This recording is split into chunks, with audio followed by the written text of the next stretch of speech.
Une frappe à 120 km. Une salve de précision millimétrique.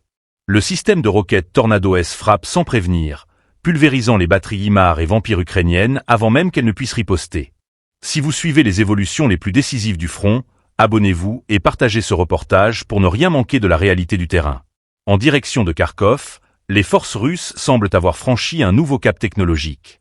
Selon un reportage du correspondant de guerre Philippe Prokudin, les unités d'artillerie russes ont engagé les redoutés lance-roquettes multiples HIMARS et Vampire grâce à l'arme qui symbolise désormais leur supériorité balistique, le Tornado S.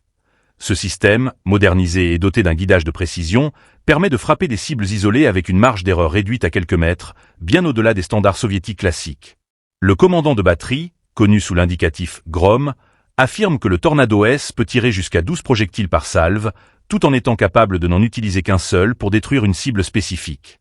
Cette souplesse d'emploi s'accompagne d'une portée redoutable.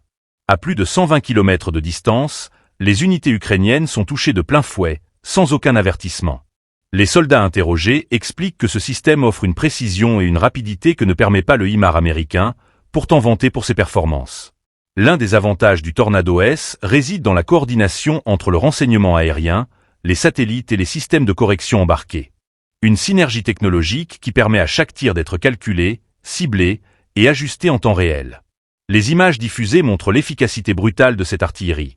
Les positions ukrainiennes sont localisées, frappées, puis totalement neutralisées. Dans cette guerre d'usure où la mobilité, la portée et la précision deviennent des enjeux vitaux, le Tornado S pourrait bien redéfinir l'équilibre des forces sur le terrain. Cette nouvelle démonstration de puissance intervient alors que les combats s'intensifient sur le front est. La Russie semble vouloir établir une domination incontestable dans le domaine de l'artillerie longue portée, en misant sur des systèmes capables de neutraliser l'adversaire avant même qu'il n'entre dans le champ de tir. La guerre, elle, continue. Plus rapide.